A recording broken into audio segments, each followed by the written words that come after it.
The origins of Bridging the Gap go back to my days in the legislature, where we frequently had to vote on MBE or WBE legislation. I frequently would ask some of my colleagues about the importance of MBE, WBE legislation. They frequently say to me, you need to support them, but if you really want to create wealth in the minority community, it's got to be through the private sector, not through government programs. So I took that to heart, and when I came to the GBC as president in 2002, one of the first programs we started was Bridging the Gap, so we could make an effort to reach out from the private sector to minority and women-owned businesses and grow the economy stronger and make them stronger as well.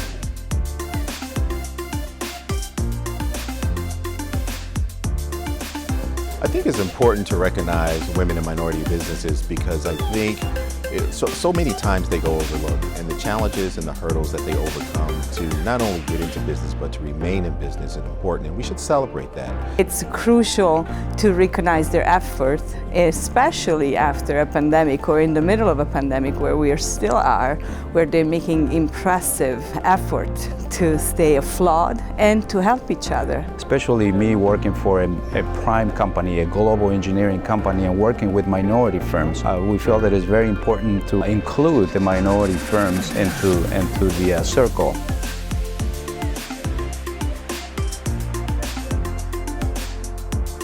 Well, what's so special about being nominated for a Bridging the Gap Award is that it really allows us to take a moment and really recognize the pockets of excellence that's happening here in the Greater Baltimore region. To be able to have an organization that looks for the achievements in minority businesses and is willing to promote that is just a really wonderful thing. So to be nominated is very special to me because I feel like I am amongst the elite. Success to me in the United States is about success broad spectrum. And I think the more that we can support minority-owned businesses, we're ensuring the success of our society, because it's not a few large companies, it's the many. And if we can raise each other up and help each other's success, we're completely a win-win in this country.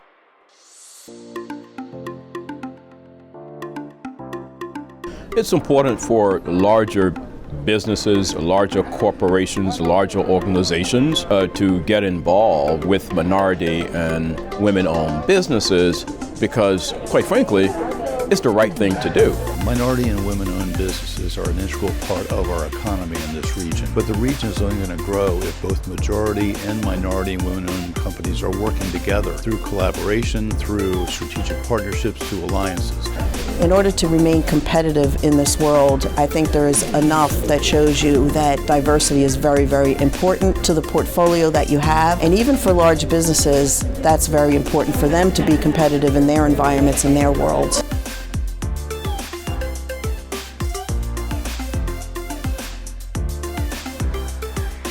It would be a great choice to start a women-owned business here in the Baltimore region. We are known here in the region for our commitment to innovation, creativity, equity. There's so much opportunity to connect with organizations like the Greater Baltimore Committee, our nonprofit community, our local government. All have initiatives to support the success of women-owned businesses and small businesses here.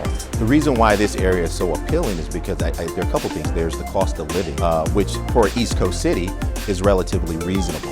And I think the other piece is that there's just a wealth of talent with all the colleges and universities that are here. It's easy to find well-qualified, highly touted candidates for those positions. And you know when you start a business, or if you have a business, talent acquisition is probably one of the main components. So for those two reasons, I would say this would be a great place to start a business.